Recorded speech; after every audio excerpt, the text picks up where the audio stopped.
It's a big weekend in Indy with several big-name politicians set to attend the Indy 500.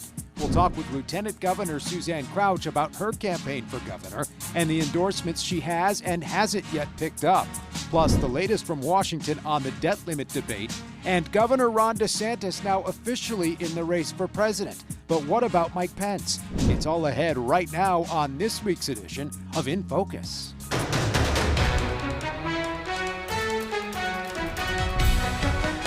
What a big weekend here in the Hoosier State with the Indianapolis 500 this weekend, the biggest spectacle in racing, bringing hundreds of thousands of fans to Speedway, Indiana for the big race. Among them, several big names in politics. Former Vice President and former Indiana Governor Mike Pence will be there, as will current Governor Eric Holcomb and Lieutenant Governor Suzanne Crouch, who's running for governor. We'll hear from her in a one-on-one interview coming up later in the program. But we begin with the latest developments in a story that's captured national attention amidst the debate over abortion laws. The Indiana Medical Licensing Board has now fined Dr. Caitlin Bernard for violating privacy laws when she talked to the Indy Star about providing an abortion for a 10-year-old girl from Ohio. This after a complaint by Attorney General Todd Rokita and a 13-hour hearing on Thursday. Our State House reporter Kristen Eskow was there. The whole truth and nothing but the truth, so help me. Thank you. Dr. Caitlin Bernard says she didn't do anything wrong when she told the Indianapolis Star last summer she performed an abortion on a 10-year-old rape survivor from Ohio. I did not release any protected health information.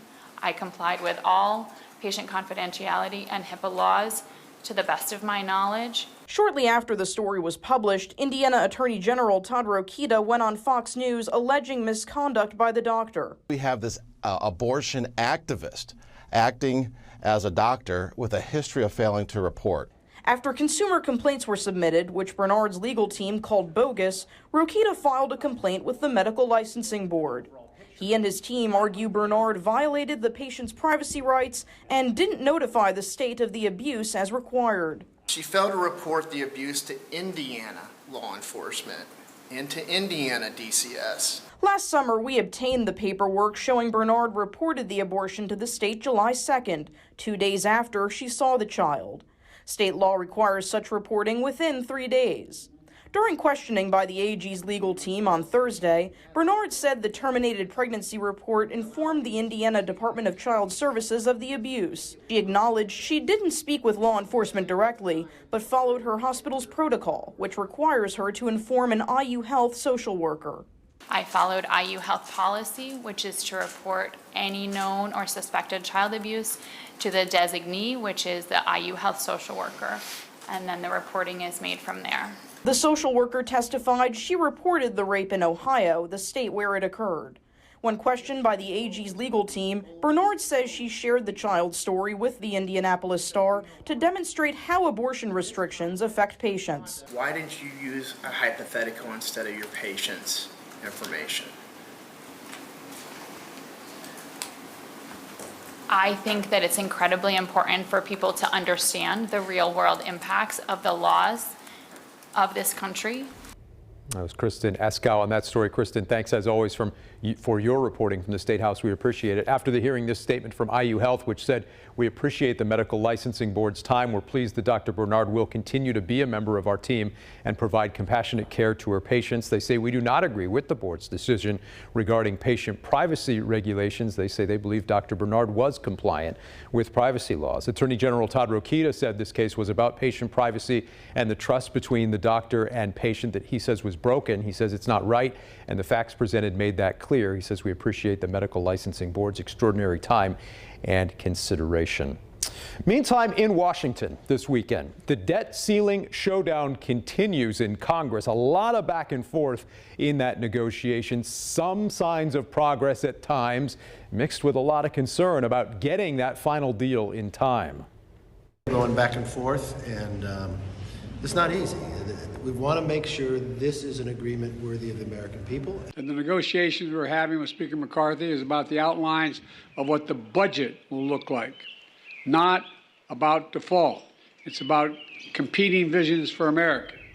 The Treasury Secretary says the impacts of a potential default could be felt in just a matter of days. So we'll see what happens next there in Washington. Meantime, part of Indiana's new budget may save you some money. Lawmakers have accelerated an income tax cut approved last year. Lawmakers approved that tax cut last year when the rate was 3.2%. It's now dropped to 3.15%. The income tax rate will continue to decrease gradually each year until 2027, when it falls to 2.9%. By that time, the total tax cut will save Hoosiers about $165 a year for someone making $50,000 a year. It may not be a huge aggregate number for certain individuals, but across the state, this is going to be something like $700 million worth of tax relief over the next several years. A separate law passed this session creates a commission to study whether Indiana should end its income tax altogether. All right now let's turn to the race for governor. As we mentioned, Lieutenant Governor Suzanne Crouch among those who will be out at the Indy 500 this weekend. Earlier this week, she joined me here in studio, and I asked her about some of the big endorsements that her campaign has picked up already, and one endorsement that hasn't happened yet. Your campaign has rolled out a long list of endorsements here recently, including Congressman Greg Pence and Larry Bucshon, among others. How important will these kinds of endorsements be in this race? I think they speak to the leadership capabilities, the experience that I have as a local and state executive and legislative leader, but also it speaks to the relationships that I've developed over the years. And as we know, you have to have a vision for what you're going to accomplish, but then you have to have the relationships to make that vision a reality. And so I think, in my mind, it says to voters throughout Indiana that this is someone we know who has the leadership, the experience, and the relationships to move Indiana boldly into the future. Governor Holcomb was asked last week why he hasn't made an endorsement in the race yet. He said he may do so here in the coming weeks. Are you at all displeased that he hasn't done so yet? Is that an endorsement you'd like to see happen here in the coming days and weeks? Well, I'm proud of the accomplishments we've been able to achieve. But I also think it's important for people to know I'm not a clone of the governor, and that I have a record, not only as a local and state official, but as lieutenant governor, heading up 4 agencies, being the president of the Senate, and then spearheading initiatives that have impacted Hoosiers, initiatives like the Next Level Broadband Connection, the Next Level Veterans Connection, the Intellectual and Developmental Disability Task Force, and then co-founded the Indiana Mental Health Roundtable. So I will look to the future to be able to explain who Suzanne Crouch is, what I have done for Hoosiers, what I will do in the future, and then ask for their support. And he gave a similar answer, but do you hope to have his support when the time is right? Do you know, I hope to have all the voters in Indiana support when the time is right. We just made it through the legislative session, so I wanted to ask you, if you'd been governor this year, is there anything you would have been inclined to veto potentially, or would you have signed many of the same bills into law, from the bills impacting transgender Hoosiers to the state budget, anything that you would have potentially vetoed as governor? Nothing is coming to mind. I will tell you this, I'm a former state legislator, and so I respect the fact that legislators are representing the constituencies that they serve. And I would have a tremendous respect for that as governor. And so I believe that the bills that were passed were actually reflective of conservative values and principles that we hold near and dear, and would be proud to sign them. Now, there was also the measure thrown into the budget there at the end of the session, adding significant pay raises for elected officials, including for our next governor. You spoke out about that measure, though. Are you concerned about how that may be perceived by taxpayers?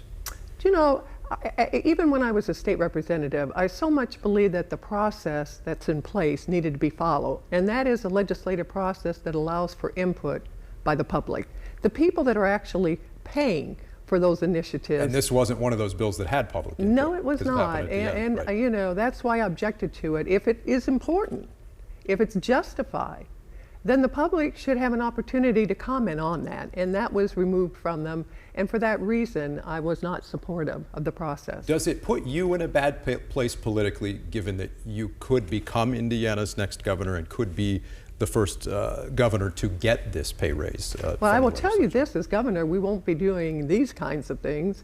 As Indiana's Auditor of State, I made government transparency a top priority, helping to prevent fraud and end wasteful government spending, leading Indiana to be rated a national leader my administration as governor will be transparent, accountable, and responsible to the taxpayers that it serves, because every dollar that comes to government has a name and a face attached to it.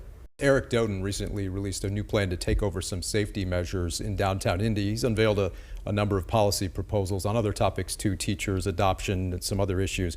When we spoke with him about that last week, he said he wanted to see more policy specifics from his opponents. What's your call to that, your response to that call for more policy specifics from the others in this race? Well, I think, first of all, my record speaks for itself. I've been out on a lot of initiatives and a lot of policy, and people can check that to see where I stand.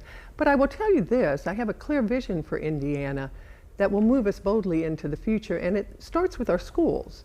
You know, I'll ensure that we have more parental choice in education, and I'll support vigorously the early childhood program I helped to launch.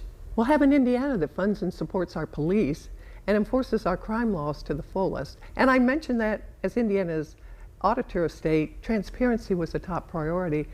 But I'll continue to fight to lower our taxes even more, and have worked and protected Indiana jobs, helping companies move and grow here. And as governor, I'll continue to invest in worker training to create the good paying jobs of tomorrow. And I've been a relentless protector of Hoosier values that say we will always be here for the most vulnerable, and we will never compromise in protecting faith, family, and freedom. I want to be governor to boldly move Indiana into the future, and I have the leadership and experience to do that. Your primary will be on the ballot along with the race for president next year. Obviously, that could mean being on the ballot with former President Trump, possibly former Vice President, former Governor Pence if he runs for president as well. Would you be inclined to support his campaign if he does run for president, or that of former President Trump or someone else? You know, I don't know that I've ever endorsed a president for election. And certainly will be focused on making the case to the voters of why they should vote for Suzanne Crouch for the governor of the state of Indiana. You served as auditor when Mike Pence was governor of Indiana. Would you like to see him run for president? Do you know what? I think what is the beautiful thing about our process and our democracy, and particularly our Republican Party, is we have a deep bench. We're going to have a lot of choices. All right, one of those choices will officially be Florida Governor Ron DeSantis, who declared his candidacy for president this week. He's remained popular among Florida conservatives for his response to the pandemic, but has also been under scrutiny lately for his escalating battle with Disney World. The governor now among the top contenders for the Republican nomination, though still trailing former President Donald Trump. Senator Tim Scott also joining the race for president this past week as well. Meantime, Mike Pence getting closer to a decision. We just learned that he's scheduled a CNN town hall for Wednesday, June 7th. So we'll see if there's anything to that timing and whether any decision might come potentially within that same time frame. We'll see. As we mentioned, he'll be out at the Indy 500 here in Indianapolis this weekend.